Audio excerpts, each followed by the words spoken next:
پشو بیتو بریم پای پتی کجا؟ ای گفتی یه جای جدید چرا؟ میشه لنده ندی دم صبح بیدارم که دیگه خواه عمیق عدی شد داری میری رو مخم را ولم که حال نرم به قرآن باشه جمع که هواشو بریم یه رب را می نمینی پایین دل افران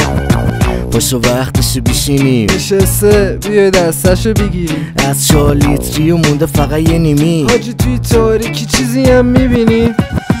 باشه روشن که چراغوره هوا روشنه چرت میگی چرا قوره ساعت 4 باشو الان میاد بوام خونه ای توفی هم میذاره بابا وای آمو کیال داره پشه ها راست میگی والا که فشه بیشین یه رب تا هفته و پشه سی ما دلمون به کی خوشه چیزی گفتی؟ حاجی ازدیش و زیدا کوپه اما گفتم برم بچه تهران بودن خواب دیدم پلیس ریخته جنسام خونه در نستاقی سرویس هست که جنساش خوبن